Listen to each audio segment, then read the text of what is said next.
Welcome to Crawlspace. I'm Tim here today with Lance in the Crawlspace studios in Wormtown. Lance, how are you today? I am doing so well. How are you today? I'm so well too. The worm gave me a wink on my way by into the studio today. It's going to be a good day. Yeah, the worm is celebrating the holidays, so laying low a little bit, but occasionally pops its head out to give a wink to those who he allows to pass through, and we are in his good graces, so it's all good here in Wormtown. And our guest today, Lance, is no worm. He is Chris Duett from the podcast Criminal Perspective. He's one half of the duo behind Criminal Perspective. Yeah, we got Chris Duett and Andrew Dodge who host Criminal Perspective, and if you haven't heard that podcast yet, check it out. They interview serial killers, mass murderers, spree killers while they're incarcerated. And Andrew Dodge is also the owner of TrueCrimeAuctionHouse.com, and that's a murderabilia website.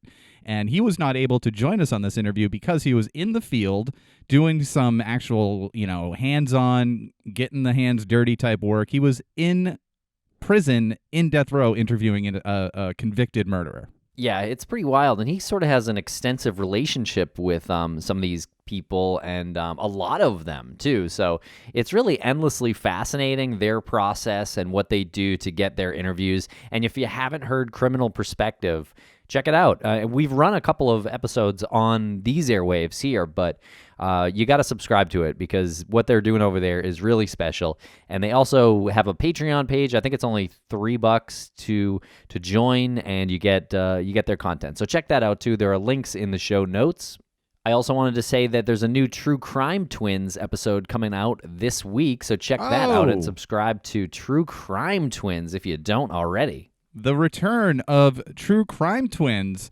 Boom. We got Chloe Cantor and her twin sister, Melina Cantor, as they dissect some of the most fascinating true crime cases. That's right. And Crawlspace Media, the podcast network, is ever expanding, Lance. And there's another new show that's out there that's actually run about 5 or 6 episodes at this point. It's called Pyrational Stories. Can you tell us a little bit about it? Pyrational Stories is the first fictional podcast that Crawlspace has taken on, and it is written by a author who is preferring to be anonymous, going by the pseudonym Pyrational, and the first season is titled Lotus, and it's got 6 episodes. The finale was today, and it is kind of a crazy story about someone who becomes addicted to eating flowers. So there's a lot of hidden meanings. There's sort of like the whole onion unpeeling type thing.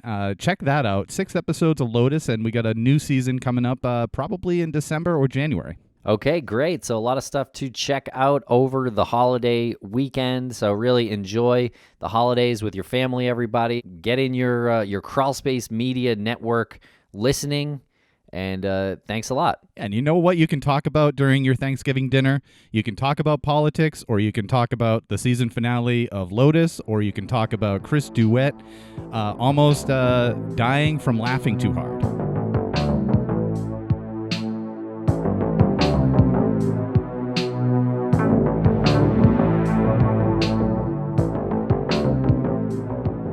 Joining us via the Zencastr hotline, it's Chris Duett of Criminal Perspective. Chris, what is going on?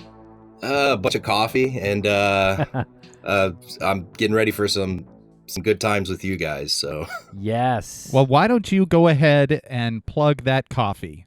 It turns out that I'm drinking the finest from the Bean Bastard Coffee Roastery in Buffalo, New York. I'm having some of the Criminal Perspective Bean Bastard Collaborative Roast Black Widow, which is limited edition and exclusive, and you can pick it up at thebeanbastard.com. And I can attest to this fact. It is in my top 3 favorite coffees. I thought you were going to say it's in your tummy. And I was about to, I like that much better. But yeah, top 3 is cool. I like that. It's in my tummy, Chris. Chris, I've never used the word tummy. It is traveling very quickly through my bowels, and it's okay. doing what coffee does. That's the perspective you get. with Criminal Ooh. Perspective. Welcome to the show, ladies and gentlemen. Before we get into the actual interview, I just want to, I don't know if this was going to be brought up, but I really need to explain that this interview was supposed to be conducted yesterday. And we had a little issue with Zencastr. Zencastr is a wonderful product, and we recommend it. But sometimes it's a little glitchy. So anyway, we realized at the interview. Ooh, they're gonna dock your pay for that. They actually don't sponsor us. Yeah, they should. They don't pay us. That's what somebody who's sponsored would say. But we determined that it would be better to do the interview today instead of yesterday. So we just started a conversation, and Tim played a soundbite of me when I broke during a ad read that we had a couple of days ago. I fit like my head broke. I was trying to say something and my brain broke, and I made a noise. And Tim had this soundbite, and we all proceeded to. There it is. I can't. Don't start.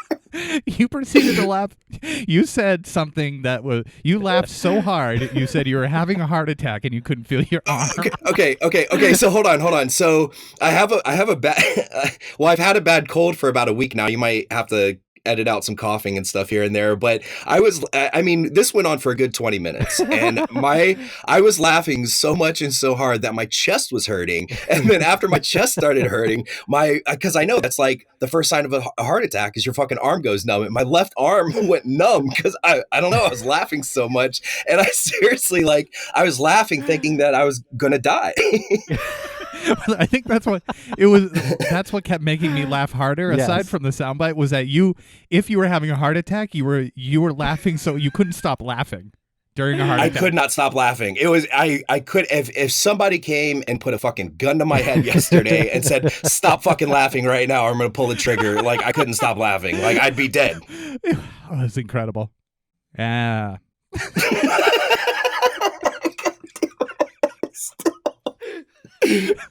Oh my God. I'm so glad we got that out of the way. That was fun. I have to say that was highlight of my week. Hearing you laugh like that, and laughing with you like that. I mean, it was so fun. Yeah. Oh, it was fun. Yeah. Oh, sweating, and you couldn't feel your arm. I almost took a picture of myself to show you guys how bad I was sweating. It was like sauna sweat. I seriously haven't laughed that hard in so long. Us too. And it's just that stupid little one syllable noise. I don't know what it is. It's so funny. Well, Chris, you have a co-host. God, there goes the coffee. Okay. Falling apart. Back to business. Yes. Well, Chris, you have a co-host, and sadly he is not able to join us today, but his name is Andrew Dodge, and can you explain to us a little bit about Andrew and why he can't join us today? And where you put the body. I knew this was coming. So basically, Andrew is a lovely person. He is very healthy at the moment and free on his own accord to do whatever he wishes. He's not in captivity. He's not harmed in any way. Unlike the seedy environment of Crawlspace, everything is fine on the criminal perspective front. He's currently in the Bay Area of California visiting some death row inmates. So Andrew couldn't be joining us today, but yeah, that's where he is at right now. So I mean, if they will harm him, that I couldn't tell you. We'll find out. But I definitely did not harm Andrew. I am humbled that you consider us seedy. I thank you, sir. Oh, I mean, there's no need to thank me. I just call it like I see it, So, Chris, your show is Criminal Perspective, and you speak to killers who are incarcerated on your show. And is that the typical process that you go through? Is where Andrew goes to these prisons? I mean, it's so Andrew. We just put up an episode today, actually, where we talk about our depth of how involved we are with these inmates and everything. And I'm not very involved with them. I was for a good while, many years, but more recently, when people hear me talk to them on the show, that's pretty much the extent of my interaction with him. I just choose not to spend my free time talking with murderers and whatnot, for the most part. But Andrew never fucking stops talking to him. Like, I'll be on a conversation with him, we'll be talking about the show or whatever, and he'll get like 4 or 5 calls back to back from various convicted murderers, and he travels around the country to visit them. And yeah, it's just it literally, he never stops. He's like completely engulfed and obsessed with interacting with these people, whereas I'm not. So, but yeah, I mean, it's not so much part of it in terms of the show, but it does. I mean, all of it kind of overlaps. So It does, and with Patreon too, because you hold some of your best interviews, your I suppose juiciest interviews for Patreon, and one of the tiers on Patreon is to actually get some murderabilia mailed to you. well, And we actually removed it. Oh. Yeah, we took that tier down this month and we replaced it with a much, much, much more affordable tier. We did have a $20 tier, being that Andrew is a well-known murderabilia dealer. We had a $20 tier where people could get some interesting pieces from these inmates monthly, and we kind of took that down. We replaced it with the $5 tier, which is much, much, much more economically friendly to our valued listeners. And um, it's basically an online true crime gallery where weekly Andrew will post a high quality scan of a letter or a drawing or something like that from his own personal collection, which is very that's vast cool. stuff he's been collecting over the past 10 years. So people will see a lot more interesting things. Well, I like that. So it's more like a museum or something, like an online museum where the members of this club can talk about the artifact. Yeah. I mean, it gives a lot more. I mean, when people with the $20 tier we had, people could own the things, but with this, people can see things that they might never be able to see without having access to this. For instance, we have a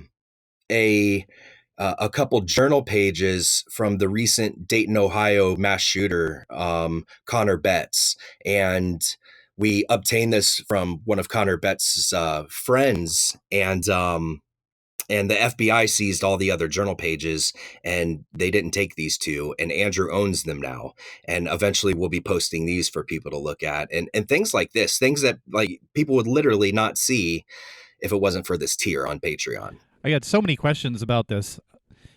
I have so many answers for you. Oh, great. So if the FBI has seized journal pages from Connor Betts and it's evidence in relation to a crime, how do they determine what parts of this journal go to someone like Andrew Dodge for murderabilia? So the FBI never had, they didn't take these. They took the journals. This is from one of Connor Betts' friends who had these journals. These were his journals, and Connor Betts would be over at his house and would just start doodling and writing all sorts of crap in his journals. And the FBI took the journals, but I think these specific 2 pages might have been in another notebook or something, but they didn't take them. They weren't, they weren't confiscated or anything or given to the FBI. So he still had custody of these 2 pages, which he, in turn, Andrew ended up making a deal with him or whatever they did. I don't know. But Andrew is the owner now. So these 2 specific pages were never seized by the FBI. What's Andrew's process when he becomes the owner of these pieces of material? Is it kept under wraps how he goes about doing this? No, I don't think so. He's pretty out in the open about all of it. I mean, it's a up and up business venture for him, I guess I should say. He also deals in oddities as well. So and I've seen that a lot of his dealings with people with oddities and this murderabilia, it goes hand in hand, and there's a lot of crossover. So it's all pretty much packaged the same way in terms of that, and that's how he brings us stuff on convention circuits and things like that. So yeah, it's I mean, there's nothing really secretive about it. Yeah. And his site is truecrimeauctionhouse.com. So if you want to get anything specific, you can do that there. Hmm. How do you choose your guests? Well, we kind of find out cases that are interesting or people who may have interesting stories, and we reach out to them. Some people we've known for a very long time. There's a couple people where we've reached out directly in terms of the show. For instance, Michael Humphreys we had recently. He was 13 years old in the state of Washington when he committed aggravated murder. He broke into a house, shot two people, killing one and paralyzing another. And I thought his case was interesting given his age at the time and his case. And so I reached out to Mike Humphreys and asked him, hey, would you like to come on our show and have a conversation with us? And he was very open to it. And we had never talked with Mike before. I've kept in touch with him since, but what's interesting is the month that I believe we aired that show last month, and people can go check that out on Apple or Spotify, wherever you listen to podcasts. And that same month, last month, I got an email from Mike saying that he visited a sentencing review board, and his 58-year sentence has been commuted, and he's been in prison for 21 years, and he should be out within the next few months. I think he said February at the latest. He should be out of prison. So it's interesting that we talked to him right before that happened, and right before he got this news that he's going to be released from prison. So you get a very real look at how things are for him. It's not skewed by this recent news or anything. And there's other people we've known for years. So I mean, it really runs a gamut. Sometimes inmates get a hold of us out of nowhere and they hear about us in prison that's cool. and they want to do something. We'll hear them out and see if it's, something that we're interested in publishing out there for our show or not. And I mean, it's broadening, Would you ever consider having him on the show once he's out? As like an in-person, I mean like face-to-face interview? Well, Andrew actually wants to go out with him, wants to like take him out once he's released from prison and everything. We have a pretty good relationship with Mike, and I actually like Mike Humphreys a lot. I'd like to say that I'm happy he's getting out. I mean, I do feel he deserves he has earned the privilege to be reintroduced into society, but you can't really be happy in a situation where someone lost their life and another person is paralyzed. So happiness is not the correct word, but we are going to keep in touch with Mike, and we have expressed to him that, hey, we'd like to have you back on down the road and see how things are going for you outside of prison. And he was very open to it. And, he thanked us for inviting him on the show and everything. And I mean, he was very overall pleasant to deal with. And hopefully we have him on again. What was he convicted for or of? Aggravated murder at the age of 13 for breaking into a home and shooting the occupants, killing one and paralyzing the other. Jeez. Yeah, he's currently my age, I believe, or I'm 35. I think Mike is 34 or 35. So he's been in prison since 13. So yeah, wow. And so you said you kind of like him. I do like Mike. Yeah. Yeah. One guy you don't like is a recent guest of yours named Indel King, who you called a slimy, and I'm quoting here, a slimy little asshole, which is very descriptive. That's I mean, if you're gonna pull an accurate quote, I think you nailed it. Well, at least you didn't call him seedy. There's a good handful of them that I don't care for as people, that I don't care to wish to interact with them further, be on the show and things like that. I don't like Indel King as a person. It's not to say I don't appreciate him taking the time to talk to us and offer his side of things. I do appreciate it. I appreciate everybody that does. That doesn't mean that I have to like them. I didn't find Indel to be a likable person. I didn't find, I think you nailed it with the quote right there. There's not really much more for me to say to back that up, Yeah. You also recently spoke with Joe Drews, Mm-hmm. and the protector of children. And that kind of leads me into my other question, and it also goes back to your relationship with Michael.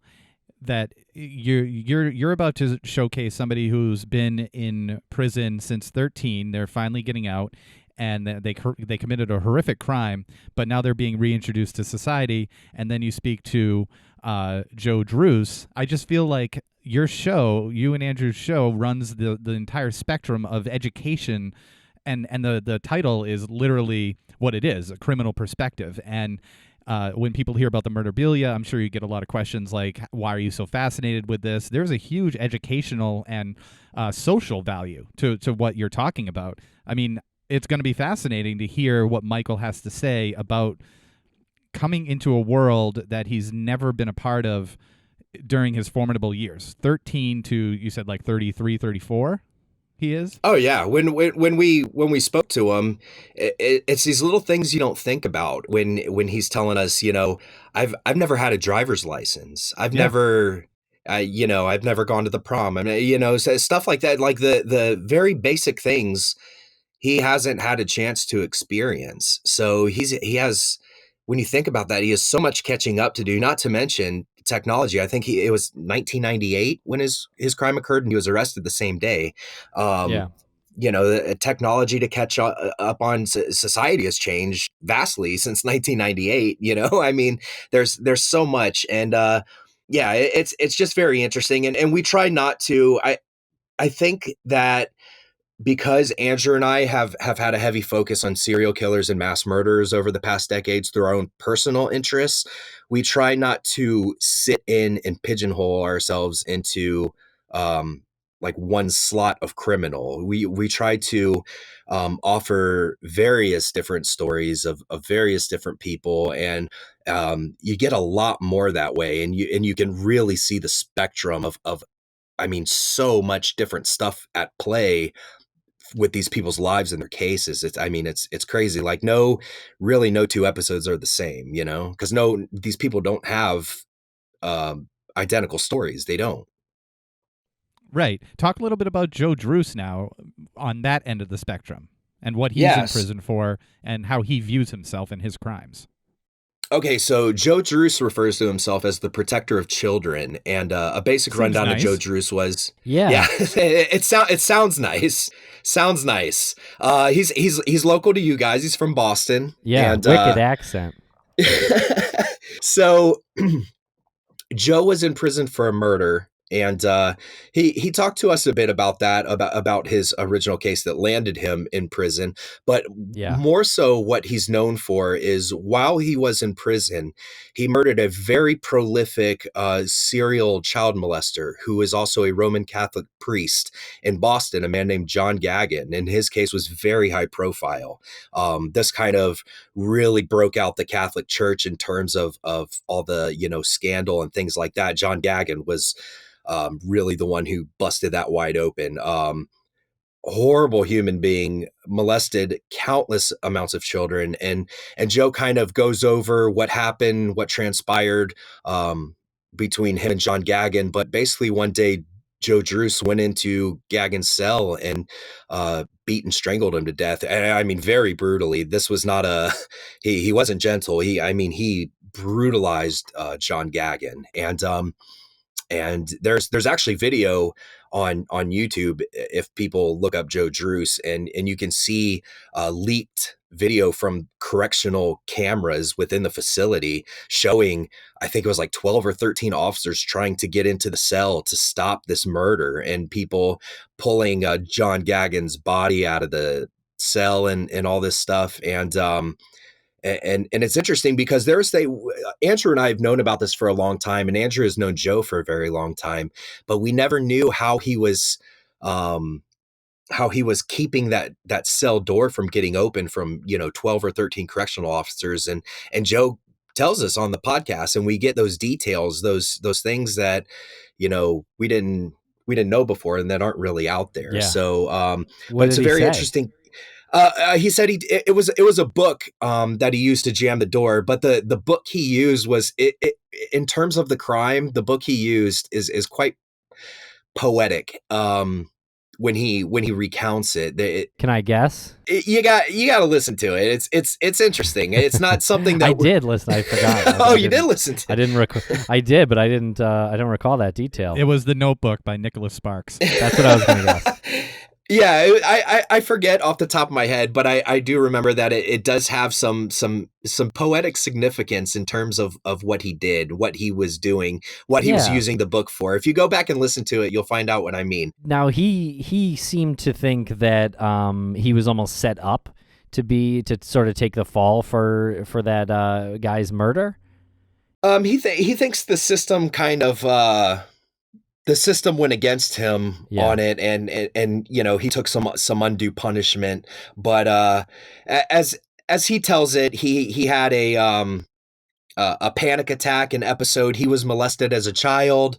He goes into some detail about that, and basically had I think what he was trying to describe it as a moment where he just kind of snapped, and he overheard some conversations regarding child molestation about John Gagin, how he was going to further re-victimize children, and how he got away with it for so long, and he just decided he needed to kill him. So that's what happened. I have a point and I have a question. My point is, or my observation is, I mean, imagine the I guess poetic justice or just straight up bad luck of Gagin, that he's in a maximum security prison and he happens to be the cellmate to this guy who is the protector of children. I mean, the odds of that are astronomical. I don't think they were cellmates. It's funny because Joe Druce talks about it, and he even says that the guard knew he was going into Gagin's cell because he said, right. I'm gonna go beat him up. The guard didn't know that Joe was going to brutally fucking murder him. And once Joe got in there, he jammed the door shut with a book and just went to town on John Gagin, just brutally beat this guy to death. Okay, so that's thank you for clearing that up, because I guess I just went into it under the impression that they were cellmates, and that's how we got in there. But either way, like, it's still a brutal crime.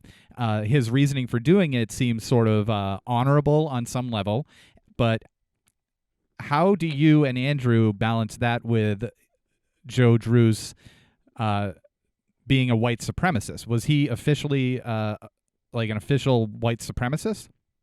I don't know if it was official or if he had really deep-rooted ties to white supremacy or anything like that. The thing is that and Joe Druce, I believe, is our first I guess you could say vigilante type murderer, which you don't hear much about. So it's interesting that we got somebody like that whose crime depicted somewhat of a vigilantism type of motive. But the thing with prisons and criminals and things like that is that prisons, every prison in the United States has a degree of some sort of racial politics, and some are way more rooted than others in racial politics. And so it's not uncommon that we talk to people who are involved in race-related gangs or prison organizations or things like that. But the thing is that they won't talk about that. So we don't ask about that. So it's not that, Joe Druce is a white supremacist. I think people would be surprised who people that we talk to are affiliated with sometimes, but we really don't get into that. And even if we wanted to, they wouldn't get into it because it's not something they can talk about without being labeled a snitch or anything like that, or giving up things that they shouldn't be talking about. Yeah. I really like the spectrum of the guests that you have on. Sometimes you call someone a slimy little a-hole. Sometimes, I don't want to say you got along with Joe Druce, but it was certainly easier to see kind of at least appreciating his conversation, I think. But did you believe Joe? Like, I think that's also another element to your show, is sometimes these people are just lying to you, and you'll say it in the intro or the outro usually if you think they're lying or not. Did you believe Joe Druce that the prison kind of railroaded him to some degree? Like, I think he kind of implied that they waited too long to send the victim to the hospital. Like, does that ring true to you versus when you hear it from someone who you know is lying? Well, I understand what you're saying. Is Joe kind of said, I didn't kill this guy. The prison killed this guy. He was alive when they pulled him out of the cell. They waited, this long to bring him to a triage or anything like that. And, and that's how he died. And had they acted faster and been more prompt with medical services, he might have survived the attack, blah, blah, blah. I mean, who's to say? We're not lawyers. So Joe getting into this whole dispute about who was faulty in this man's death. I mean, Joe definitely played a role in it. And that's all it's like, we're not interviewing the prison. Like, we want to hear about Joe's role in this. So, I mean, I don't even think that really mattered to us. Joe went into the guy's cell and beat him and, strangled him and whatever. And that's what we were interested in hearing, what Joe did, why Joe did it, things like that. So all these, it felt important to Joe to talk about those types of things. And yeah, it seemed like it. Yeah. So, it's not so much important to this, but just being the fact that it feels important to Joe for him to defend himself in a certain capacity or to shift blame or whatever the case, like that speaks more to Joe. And that tells us more about Joe without, the hearing direct things related to Joe. I mean, that sometimes just letting them talk and hearing what they have to say, even if it's about how babies are made or what color the sky is, like that tells us about them. So that's why we include those types of things. I mean, we don't have to analyze everything, but we feel that a lot of it does have some significance, and it's just deciphering the significance of it, Yeah. So you also recently had a tweet, which, by the way, you own Twitter. You and Criminal Perspective podcast owns Twitter, and from the Criminal Perspective Twitter account, you had a tweet that felt a little random, but was more hilarious the more I read it. You said there's a million true crime and alcohol podcasts. We get it. You're quirky and fun with your crime stories and drinks. We want to hear a true crime and paint huffing podcast though, but all y'all are too bitch made to do it. I think that you guys came up with the title "Felony Fumes," which Felony Fumes. I would run with that. That's amazing that you guys thought of that. So someone else said huffing homicide. I thought that was pretty. Huffing homicide was really fucking good too. Yeah, yeah. So what? I don't know. We like to take fun little shots at the true crime world and stuff. I think it's taken way too serious all the time and this and that. And I know people, which is why I wanted to say, how dare you? Yeah, I know people have their jokey podcasts, and it's like I don't know what it is, but we're not 100% serious all the time, and we kind of we make podcasts. We make fucking podcasts. We're not homicide detectives, so hey, I like to keep it kind of like. Yeah, speak for myself, right? I'm not in Saratoga trying to, no, you're close the book on cold cases. So, well, yes, you're making podcasts, but you are doing something that nobody is doing. You and Andrew interviewing these people and broadcasting it like that. So it is important. It does have cultural value, even though it is fun to diminish your own achievements. Yeah, at times. A little self-effacing is always. We're very self-deprecating in that sense. We don't take ourselves too seriously, and that's not to say we don't give a shit. It's just it is what it is. We just don't take ourselves that seriously. We take podcasting as serious as we should and serious at the appropriate times. But I mean, sometimes our personalities got to shine through, and Andrew and I, we're super laid back dudes. And I don't know. Do you have any template questions that you always ask? Yeah, we like to start out with childhood and upbringing, if we can dig into that and see what they're willing to divulge there. Really, the actions and the behaviors are sort of usually out there, or the evidence kind of points to the actions and the behaviors. If there are questions within that, we'll ask, but a lot of the time we try to get the the thought process or the pathology or anything like that driving their actions or behaviors, or the confluence of events that led to a crime or action. And I think that that's the stuff we need to be digging for. Other stuff I think you can sort of piece together. And we're trying to get the missing parts of the puzzle, and I think we do a fairly decent job at it. The missing parts of the puzzle, like things like do they all have a common thread, like antisocial behavior or a lack of empathy on a certain topic? Have you found a common thread? I mean, really, I haven't sat back and compared things enough um, to conclude anything in that sense. I really approach these individually, and um, I mean, people hear the shows, and that's what it is. I don't really do any research further than that, or comparative data or anything like that. So I couldn't say if, I mean, if someone wants to listen to the episodes and email us or anything and say, hey, I found this interesting, that all these guys had this in common, that'd be cool. But I mean, we're so busy working on the show and scheduling things and all this stuff that I don't have the time to analyze it in those terms. Yeah. No, that's a really interesting answer, because I guess that's what your show is doing. You take it only so far in regards to how qualified you are. Yeah. You're not a psychologist or a criminologist. You are just not just, but you are delivering the information for the professionals to then make an assessment if they choose to.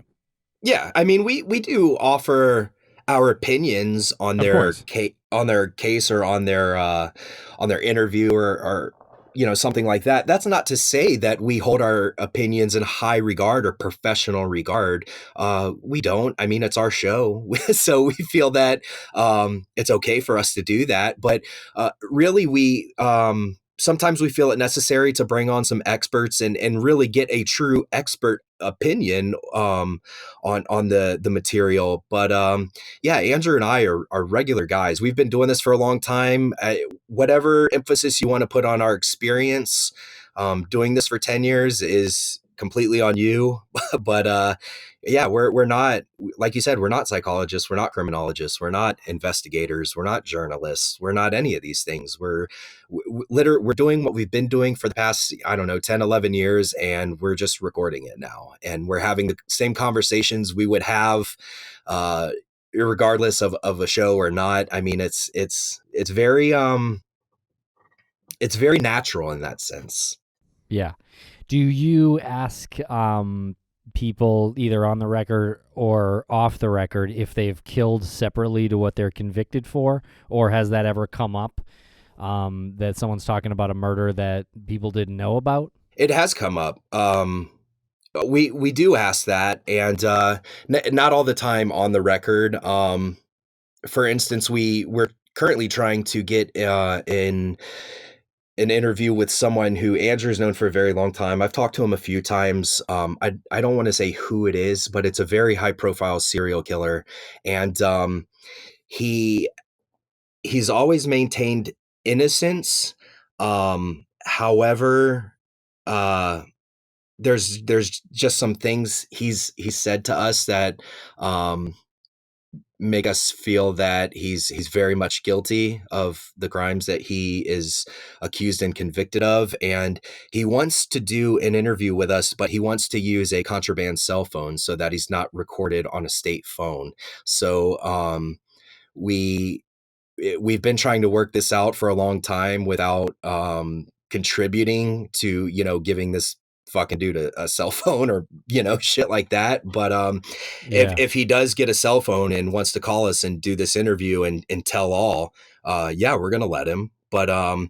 yeah, but he says, I'll tell you everything if I can get this cell phone. I just don't want to be recorded, because on a payphone they record everything, and it could potentially hurt his ongoing legal arguments and whatnot. So but stuff like that. Wow. So I mean, but also we had another person named Brandon Roberts on an episode, and Brandon Roberts committed a mass murder at a homeless camp where 3 people were murdered. And Brandon divulged to us that 10 days prior to that, he actually murdered another person, which we talked to one of his co-defendants prior to that interview, a woman named Hope Worthy, and Hope completely left that out, didn't talk about it. Come to find out that she was scared that she could face more charges or even the death penalty. But Brandon said that the DA already knew about it and no charges were going to come because of lack of evidence. But he confessed just so they could close the case and tell the family who did it and what happened. But that was quite the interesting thing. Brandon telling us that, oh, by the way, 10 days before we did kill another guy and gave us details of it. So, yeah. Jeez. Has law enforcement ever reached out to you to perhaps get more information related to other crimes or crimes that they think someone might have committed? No, but we don't really withhold anything. I mean, that's the whole point of the show, is to put this stuff out to everybody. I mean, what we get, we give. So, I mean, what people hear that's the extent of what we know. It's not like we, we're holding back all this stuff. I mean, it's out there. The law enforcement can listen to the podcast and they'll know just as much as we do. So, yeah, I don't know. Would you ever consider doing that if law enforcement called you and said, "Hey, prisoner X, we think did these crimes. He's in jail for these crimes, but we think he's connected to these crimes." Could you ask him these questions? Would you ever consider doing that? That's an interesting question. Yeah. I mean, it's what we do. It's that's so generally put. If they just have an inkling or a suspicion, or if they have, evidence and they want to get a conviction or a confession to try and build a case to move forward to get a conviction or anything like that. I mean, it all depends. Really, I don't know. It depends on the case, on what's going on. I wouldn't be against it if it meant bringing justice, real justice. Yeah, I wouldn't be against it. Okay, what about if we gave you the names of killers in prison? Would you try to reach out to them?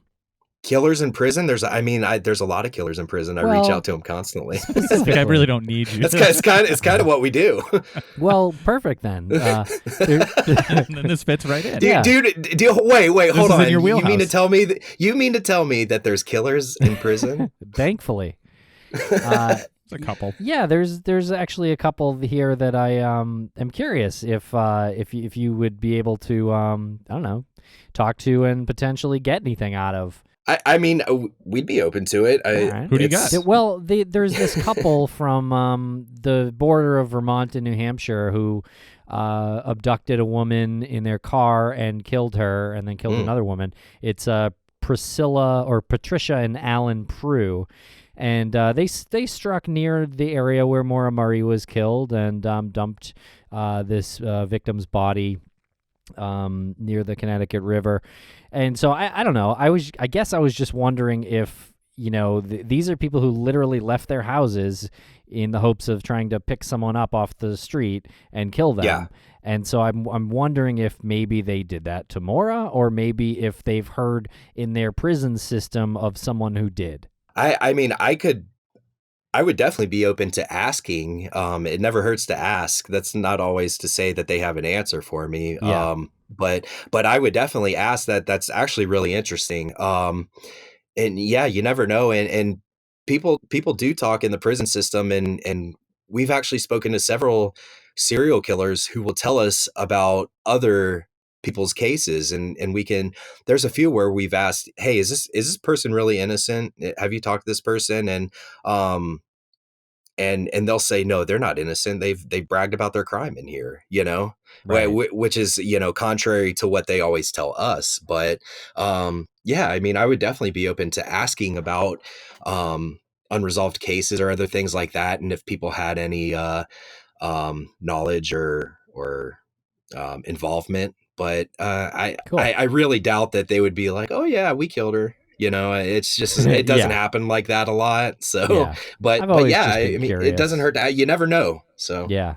Have you ever received any feedback from family members of victims, either telling you that they don't like what you're doing or they appreciate what you're doing?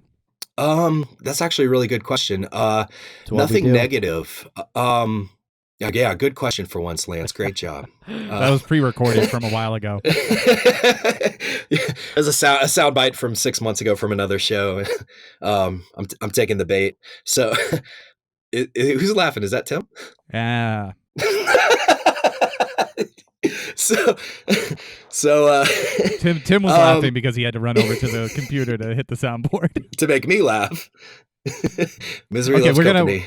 gonna answer the question, then we'll do a test. We'll say, is it actually me? Actually, let's just do the test now. All right, let's do the test. Let's get this out of the way. Yeah. Is it okay? So between the soundbite and me, just tell me if it's actually me or the soundbite. All right. Okay, here's one. Okay. Yeah. Oh my God. We just did it at the same time. That went so much better than I wanted it to go. Oh, I don't want to play this anymore. Okay. Okay. Getting back to serious business here. Yes. Where's Andrew's body? Yeah. All right. So, we haven't had anybody's, any family members or anything like that reach out to us in a negative context. We've actually, we have somebody coming up on the show that is a survivor of somebody who Andrew and I have talked to in the past, who we're hoping to have on the show, a school shooter. And she, and she was actually, she's a survivor of this person. And she's very enthusiastic about coming on the show. We also have another show coming up with a gentleman who was abducted as a child, and very, very interesting case. He's currently an advocate, and just extremely interesting story. And he as well is a survivor of these crimes, and he's very excited to come on the show. And we've had people who advocate for victims, such as Kelsey German. We've had her on. And we have a lot of friends who are survivors, or in the collateral sense, things like that, who are friends of the show, who we eventually will have on. And we have very good relationships and very good feedback, and they appreciate what we do, which is great, because I think if we ever got to a point where we were offending survivors of crimes, or people who are victimized, and we're doing something that's not sitting well with these people, we would stop doing it. I feel so strongly about that I would rather not do the show than to cause a massive amount of offense to people who have already endured such things. So, but so far, the people who we talk to on that side of the spectrum have been wonderful towards us. I mean, just, they're great, and we get along with them well, and they appreciate what we do, and that means so much to me. So, have you ever met Andrew in person? No, I haven't. That's amazing. That's so odd. Yeah. Except for the time you ever met Lance in person? He's sitting right here at this blue table with me. Yeah. I don't believe you. Yeah, real quick, can we recap, once we're done with this, can we recap how the American Crime Fest went this past weekend? Oh yeah, it was so good. It's an enormous success. Yeah, was it not amazing? It was coffee by the boardwalk. Yeah, remember that cup of coffee that we enjoyed together right out there at dawn? How could I ever forget? I mean, it was frantic Atlantic Ocean. It was beautiful. Yeah. Nice. All the wonderful presentations, and the merchandise, the food, the catered lunch and breakfast. The catered lunch was exquisite. Oh my gosh, I can never forget my weekend in Wildwood, New Jersey. It'll stay with me forever. Yeah, said no one ever. Well, anyway. It was a good try. Thank you for being willing to go. It did fall through, unfortunately. Not because of us. If you guys want to put the blame on me for this, I'll take it. I did a lot of shady promotion leading up to the event. Seedy even. Yeah. I mean, it was very, very misleading promotion. Yeah. Well, for the record, Distasteful even. it definitely was your fault, but I don't think we feel comfortable blaming you completely. Not after what you did to Andrew. Not publicly, at least. I take such a tongue lashing behind the scenes from you guys. It's fucking unreal. I mean, as soon as we hit cut. I'm not saying anything, but I'm just saying perhaps an area in Wildwood, New Jersey should be searched for a certain co-host body. A certain Andrew Dodge. For maybe an Andrew Dodge type. Fortunately for me, I have travel records showing that Andrew Dodge did take a flight last night in the AM to San Francisco, California, and this is indisputable evidence. So come at me with whatever you got, and let's meet these accusations head on. You know, I feel like I heard you do air quotes when you said Andrew Dodge had. Yeah, you heard the air move, huh? It felt it felt like Weekend at Bernie's situation, exactly. maybe. Yeah, they were some strong air quotes, but I have nothing to hide. I'm a very non-threatening person. I'm scared of everything, and Andrew Dodge, I would feel horrible if I ever harmed him. So he's an American treasure.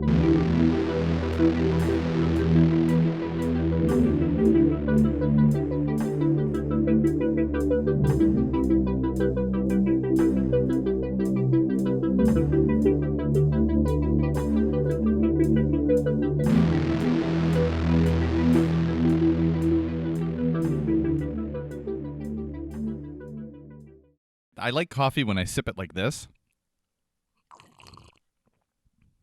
Yeah. It tastes more better to me. Tastes more better. Oh, really? Like a wine thing? Like really just like flushing it around in your mouth? It hits all your taste Opening buds? up the aromatics, getting the right mouthfeel. Yeah. Yep. It's got a good nose on it. The finish is nice. Speaking of coffeeisms, I typically wait like a good 10, 15 minutes before even taking a sip. After Get that right temperature. Yeah, exactly. Yep. Exactly. Finish it off with a nice. And sometimes I like to leave a little of the previous coffee in there so that when the newer hot coffee comes in, it is cooled down a little bit by the older coffee. Yeah. And then you cut that wait time down. Yeah, exactly. And you just get more of it to drink. Yep. And it's better than putting like an ice cube in it. Yeah, because you don't want watering that. it down. Yeah, that would be watering it down. Yeah.